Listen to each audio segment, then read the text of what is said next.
चलो बच्चों, तो ध्यान देंगे। आज हम लोग क्लास 9th का प्रश्नावली 1.6। अगर बाबू पुरानी बुक होगी तो 1.6 होगा, अगर न्यू बुक होगा तो 1.5 होगा। ध्यान देना, क्वेश्चन नंबर पहला और दूसरा।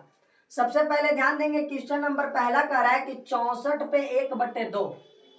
तो बच्चों सबसे पहले यह समझा जाए कि 64 पे 1/2 का मकसद क्या है। 1/2 का मकसद दिमाग में रखना बाबू, ये जो 2 दिख रहा है ना, ये कह रहा है कि 64 कौन ऐसा 2 नंबर है, और वो सेम नंबर होना चाहिए। कौन ऐसा नंबर है जो सेम हो और गुणा करने के बाद 64 आए और उसे 2 ही बार लिखना भी है। समझ में आ रही है?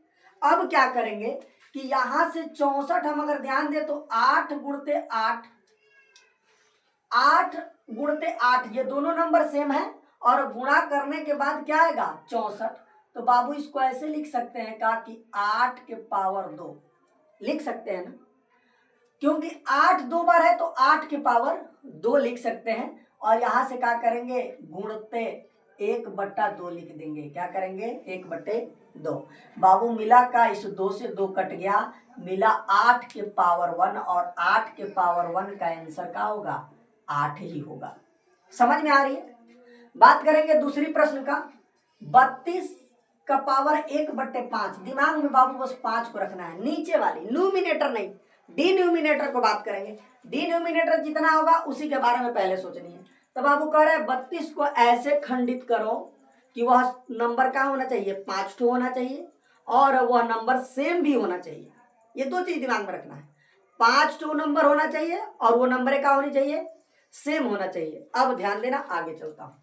अगर मैं 32 को पहले सबसे पहले यहां से निकालता हूं, 32 को खंडित कर लेता हूं, 16 होगा, 8 होगा, 4 होगा, 2 होगा, 1 होगा। 2 2 4 1 5, वेरी गुड। 2 5 बार अगर लिखेंगे बाबू तो 32 हो जाएगा, और वो संख्या सभी सेम भी है। तो यहां से क्या लिख सकते हैं, 2 गुणते 2 गुणते, ऐसे करके 5 बार 2 लिख देंगे। तो बाबू 2 का पावर तो 5 लिख सकते हैं, क्योंकि 2 5 बार है। अब क्या करेंगे, यहाँ पे दिया है गुणते 1/5, 1/5, 5 से 5 कैंसल हो गया, क्या मिला भाई, 2 का पावर 1 मिला, और 2 का पावर 1 का मतलब 2 आंसर होगा। समझ में आ रही है? बिल्कुल। आगे चलेंगे प्रश्न नंबर तीसरा पे। तीसरा प्रश्न का कह रहा है कि 125 का पावर 1/3। तो 125 के पावर 1/3 का मतलब कह रहा है कि वह संख्या कोई भी कहाँ होना चाहिए, 3 ठो होना चाहिए, और सेम संख्या भी होनी चाहिए। तो ध्यान देना, अगर हम ये बताइए, अगर 5 गुणते 5 लिख दें तो 3 ठो 5 हो गया, अब 5 5 25, और 25 5 125। तो इसको ऐसे लिख सकते हैं ना बच्चों, 5 के पावर 3 और गुणते 1/3, 3 से 3 कैंसल, मिला 5 के पावर 1, और 5 का पावर 1 का मतलब 5 आंसर होगा। समझ में आ रही है? अब बात करेंगे प्रश्न नंबर दूसरा। ध्यान देना, प्रश्न नंबर दूसरा कह रहा है कि ज्ञात कीजिए, उसी प्रकार का प्रश्न है, 9 का पावर 3/2। तो क्या करेंगे भाई, 9 का पावर 3/2, हम बोले हैं डिन्यूमिनेटर से मतलब है, न्यूमिनेटर से नहीं मतलब है। तो अब क्या करेंगे, हमको हर से मतलब है, तो जब हर से मतलब है तो हर 2 है। तो कह रहा है कि 9 को कौन ऐसी संख्या है जो 2 ठो सेम हो, गुणा करने के बाद 9 है। तो अगर हम 3 गुणते 3 लिख दे तो 9 हो जाएगा, और वो 3 दोनों समान संख्या होगी।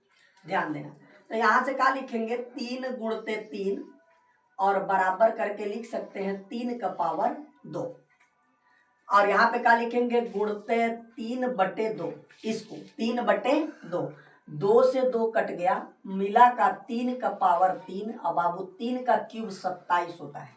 समझ में आ रही है? ये क्या हो गया, आंसर हो गया। अब ध्यान देना, प्रश्न नंबर दूसरा का बात करेंगे। कह रहा है 32 पे 2/5। तो हम लोग तो ये प्रश्न करके आए हैं ऊपर, यहाँ पे 5 बार 2 लिख देंगे तो हो जाएगा। तो जल्दी से मैं लिख लेता हूं, हो गया 5 बार। तो इसको लिख सकते हैं कि 2 का पावर 5 गुणते 2/5 से 5 कैंसल, 2 का पावर क्या मिला, 2, और 2 का स्क्वायर क्या होता है 4। ये क्या हो गया आंसर। समझ में आया। बात करेंगे तीसरे नंबर प्रश्न की। 125 का पावर माइनस का 1/3 दे दिया। तो यहाँ पे 125 को ऊपर हम लोग करके लाए हैं 5 3 ठो, यहाँ पे लिख देंगे 5 3 ठो। तो क्या लिखेंगे 5 का पावर 3 गुणते माइनस का 1/3। समझ में आ रही है। तो 3 से तो 3 कैंसल हो गया और 5 का पावर माइनस का 1 हो गया, अर्थात माइनस का 5 का हो जाएगा आंसर। समझ में आया। तो बच्चों क्वेश्चन नंबर चौथा, इसका आप लोग आंसर कमेंट बॉक्स में बताइएगा कि 64 के पावर 3/4 है और इसका आंसर क्या होगा। अगर अच्छा लगा होगा वीडियो तो कमेंट बॉक्स में जरूर बताइएगा कि ऐसा वीडियो और मैं अपलोड करूंगा। धन्यवाद।